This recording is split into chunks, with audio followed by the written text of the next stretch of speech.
We get ready for 8 laps of action. It's going to be Ashton Yates that will start on that pole position. Great lap from Yates. Yeah, great lap for Ashton. JD Beach there in the second row with Rocco Lander, Stefano Mesa. Great to see him back. Andrew Lee, our championship leader, goes from the outside of the front row. The grid, Bryce Cornwell, we've seen him come through the field on a couple of occasions already this year in the Stock 1000 class. Diego Perez has been one to watch for this weekend as well. We've got 40 riders in the field this week in Stock 1000, and you can see the riders further down the field. The target for them, Rog, stay out of trouble on that opening lap, but there's a good opportunity to make a lot of progress from that midfield pack. Yeah, try to get inside the top 15 and at least try to collect a couple points if possible. That run towards turn 1 always one of the key opportunities during the race, but here in Coda it's such a tight section of track, a wide racetrack here down into a narrow line, and we've seen it plenty of times where that's caught riders out. Yeah, it's really tricky off the start down into turn 1, and I think that's going to be the key part for these guys, and just make sure they make it through there clean on this first lap. Yeah, big field here for the Stock 1000 class, and ideal conditions here in Coda. Lights go out. It's a good start from the middle of the front row from Uribe. It looked like Andrew Lee made a good getaway, and he's going to have that inside line down in towards turn 1.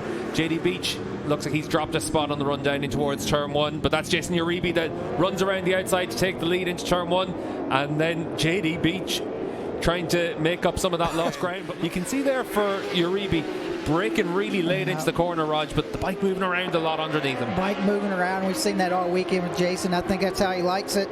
The setup, you can see JD. It's really difficult to pass through this part of the track. It's kind of slow, super technical. See JD foot coming off, trying to get that win, but you can see what Jason does all the way through the first part, all the way to turn 7. Pulls out a little bit of a gap.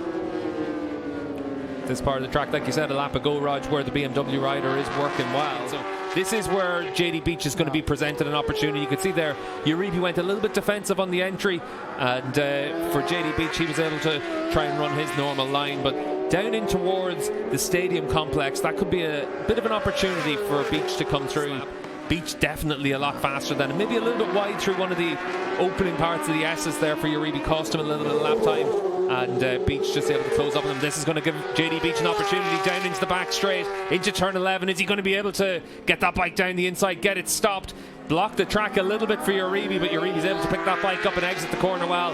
We're into a drag race down in towards turn 12, and this is where for JD Beach he now needs to use that toe, and doesn't really present itself as an overtaking chance into turn 19, down in towards turn 20, and Beach doesn't try and half wheel through there. He's just waiting his time once again. But last time around, Rog, we saw that opening sector is where JD Beach was able to close up some of that margin on Uribe. But is JD Beach close enough to try and attack once again into the left-hander leading onto the back straight? This is where he came through a lap ago. He went in a little bit hot a lap ago.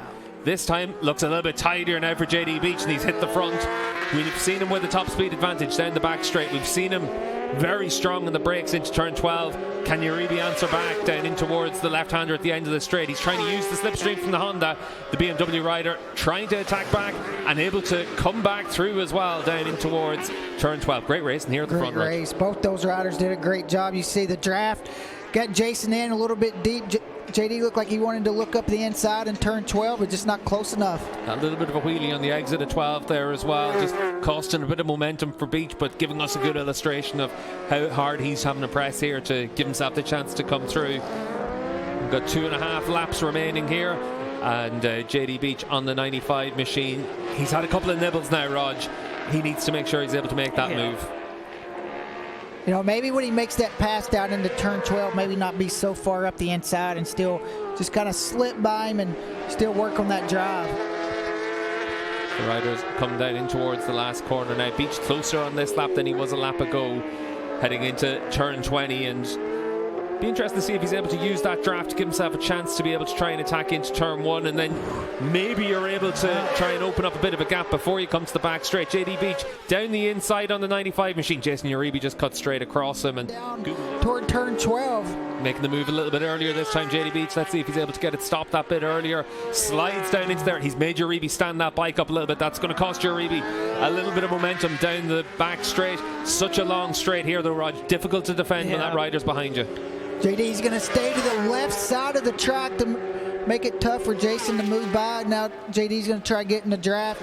And into turn one as well, it means that if Uribe goes defensive, he costs himself that momentum through turn one down in towards the S's as well. So for JD Beach on the 95 machine, you can see he's trying to take that wider entry through there. Uribe's gone defensive, and it's going to work out well for Uribe, because that lost momentum for JD Beach means that he's not going to be able to attack into turn one. It has to come down in towards turn 11, and we've seen Beach make that move 3 laps in a row and not be able to make it stick. Uribe goes very defensive on the run in towards turn 1, and that's going to mean that Beach is able to carry that momentum, and he's closer now than he has been through turn 2 up towards the S's and the follow the leader section of the racetrack. But from this point on, this is where we have seen it, where Beach is that little bit faster than Uribe, particularly when we come through this next right-hander and then up towards the top of the hill. This is where we've seen the Honda able to close up all the way through this race, so we'll see if that's going to be the case once again for JD Beach, just holding those tighter lines.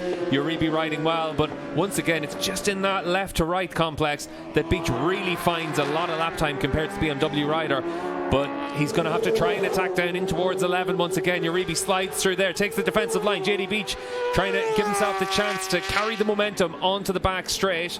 Uribe holds that defensive line, and JD Beach is going to try and get that undercut through that left-hander onto the back straight. Takes the lead, has to go defensive now. Stay left for JD. I think you need to continue to stay left and make Jason try to go around the outside.